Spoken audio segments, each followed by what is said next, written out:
What's going on, everybody? I hope you're doing well. People seem to really enjoy the last video I did where I trolled Tesco for a month. Some of you said it was my best work ever. Others thought I was a little bit harsh. Well, let me tell you, if you thought that last video was harsh, you haven't seen anything yet. Because of the response on the last video, I've sent many different emails to many different companies all across the globe. And do you want to know exactly how many have replied? 2 people!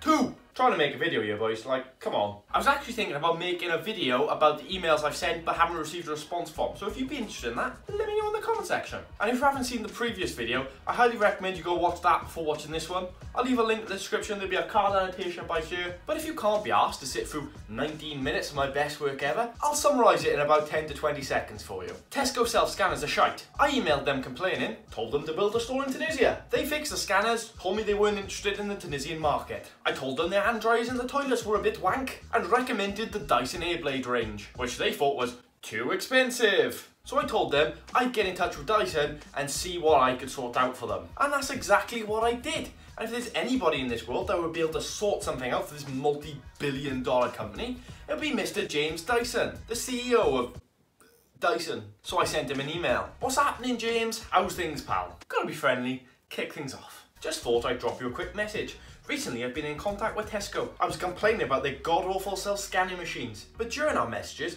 I also gave them some feedback on the hand dryers in the toilets. To be honest with you, James, their facilities aren't great, and I'm only trying to help them out.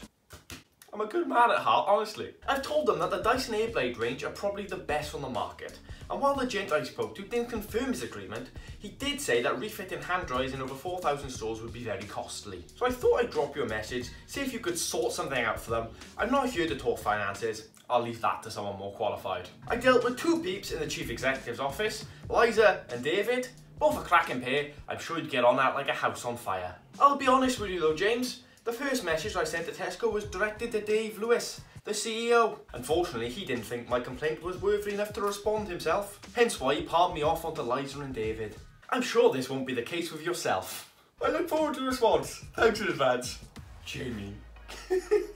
And well over a week went by, and I'm not gonna lie to you, I started to worry. I mean, I didn't even know if I had the right email address. But then, on Monday, 24th of August, at approximately 12:41 PM, I received this response. Man, I could really do the Big Brother voice. Oh shit, that job got cancelled. Oh well. Dear Jamie, thank you for letting us know about your conversation with Tesco and their hand dryers in their stores. We were in discussion with them a number of years ago. Your email has served as a good prompt to get in touch with them again with our latest technology. Once again, many thanks. Now this got me a little bit concerned, to be honest with you.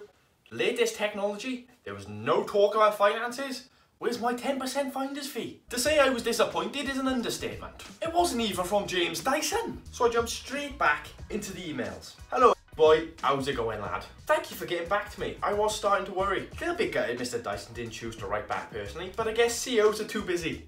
Bugger. That sounds fantastic. I'm intrigued by the prospect of your latest technology. What kind of technology would this be? I hope I don't need to warn you of a little film called The Terminator. I'm a little bit worried your hand dryer will try to kill me. Hopefully this means a bit of extra blow, maybe even a Bluetooth extension? Question mark. Hopefully your talks go well. I'm happy to accept a 10% finder's fee, if you will. In brackets, willing to negotiate. And to be honest, at this point, I take a fucking Mars bar. And I'm afraid to say, I never heard of Dyson again. I even sent them a follow-up message a week later, just to bring the message back to the top of his inbox. But still no reply. What I will say though, if I start to notice Dyson Airblade bloody hand dryers popping up into Tesco toilets, then Mr. fucking Dyson, I'll see you in court, you tax-dodging twat. It's okay, it's okay. The finder's fee could still be in the post. We don't know yet. In a desperate attempt to keep my video alive, I went back to Tesco to see if they had heard of Mr. Dyson. I'm just fucking concerned about my finder's fee, okay? David, Liza, either or. I hope both or either of you are cracking.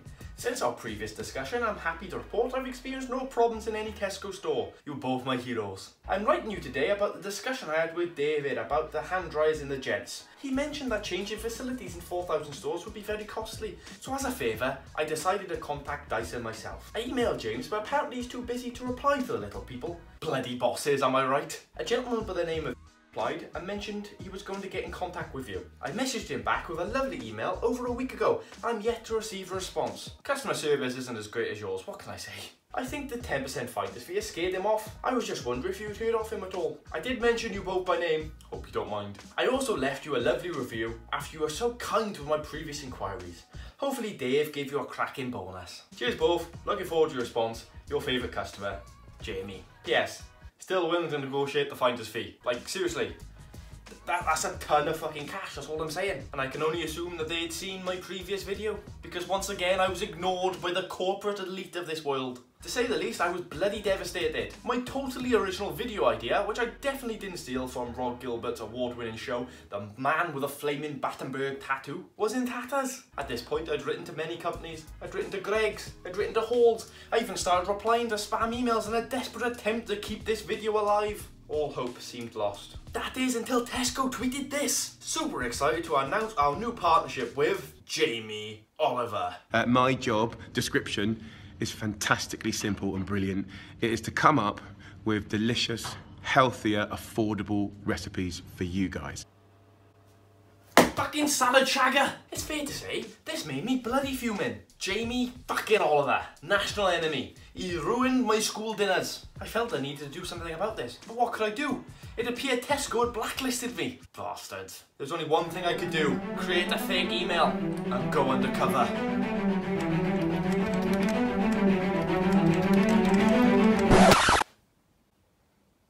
Hey, don't diss me, it works for Clark Kent, alright? Professional Jamie Oliver hater and sugar aficionado Jason Thomas steps into action. Dear Mr. Lewis, I have been a Tesco customer for over 10 years now. I haven't. I'm not old enough. And for the most part, I've stuck by you guys through lack of sales and controversy. I still remember the horse meat scandal like it was yesterday. And even after that disgusting betrayal, I've stuck by you. I've stuck by you. But this latest controversy has gone too far. I'm afraid I may have to take my custom elsewhere if this isn't sorted. I'm of course talking about yourselves partnering with Jamie Oliver. There isn't a man alive I despise more. The hypocrisy of a man who tries to make us all lose weight but can't take his own advice is too much for me to handle. And I swear to God, if he goes after meal deals, I won't be held responsible for my actions. Personally couldn't give a shit about meal deals, but I've seen a little bit of outcry on Twitter about it and man of the people, what can I say? From a business perspective, I don't imagine partnering with one of the most hated men in Britain is going to particularly help sales. And judging by the outcry on Twitter, I'd say your stock prices are going to take a hit. I would suggest an immediate termination of this contract as I fear you may be in administration by Christmas. Kind regards, Jason Thomas. Unfortunately, the lovely Liza or David didn't bother responding to me on this occasion. Instead, this lady is slightly more boring, so we're going to call her Zoe. Good afternoon, Mr. Thomas. I like being called Mr. From now on, I want to be called Mr. TTV in the comment section. Thank you. Thank you for contacting our CEO and sharing your concerns about our partnership with Jamie Oliver. I'm sorry you feel this way. We think working with Jamie will help us make it easier for the nation to eat well and live healthier lives. Look, people like sugar. If that means we die earlier, at least we'll die happy. As a first step this month, Jamie will front up Tesco's helpful little swaps in store. These swaps suggest healthy alternatives offering reduced levels of sugar, salt and fat, as well as being cheaper for customers. A basket of helpful little swaps will cost 12% less than a regular basket. I'm sorry, right, but I highly doubt it's going to be cheaper than the smart price shite I buy. Jamie is also creating a series of healthier recipes and tips that will be available in store and online. Many of the ingredients from the recipes will be reduced in price and placed together for convenience of customers, with a focus on British fruit and veg. Keep fruit and veg British. Brexit. A recent survey found that 7 out of 10 families say they think supermarkets should do more to help people make healthier choices. Well, unfortunately, Mr. Thomas isn't really much of a family man. He likes sugar, fat and alcohol and will probably be dead by 50. But at least he'll die happy. The rest of the paragraph is kind of boring, but I'll leave it up on screen now if you want to pause it and read for yourselves. That very much seemed like they were done with my complaint. File that one away and they're sorted. Well, that wasn't a good enough response for Mr. Thomas. Hello Zoe, hope you're well. I absolutely agree that as a nation, we need to live a more healthier lifestyle. My concern is the way you're going about this. I believe Mr. Oliver is an enemy of the people and should not be encouraged. A man who chooses Petal Blossom and Buddy Bear for children's names clearly should not be trusted. Besides this, his food tastes like herby garbage. Like seriously, have you ever tasted that shit? I can only assume that Gordon Ramsay was unavailable. Now that is a man who's a credit to this great nation. Hashtag we love you Gordon in the comments. Why do we need to reduce sugar from everything? People like sugar. Give the people what they want, I say. It might kill us faster, but at least we'll die happy. Jason Thomas. Unfortunately, I didn't hear back from Tesco again. This can only mean one thing. Tesco are not going to be getting rid of Jamie Oliver anytime soon. I'm afraid to say I failed you. I failed the people of this great country. I'm so very sorry. But don't let my failure define our efforts. If you don't like this sugar villain, then I urge you, contact Tesco, email them, tweet them, let them know, but we will not stand for this. And also, leave a like on this video, subscribe, and I'll see you in the next one. Hopefully we get rid of Jamie Oliver soon. Whee!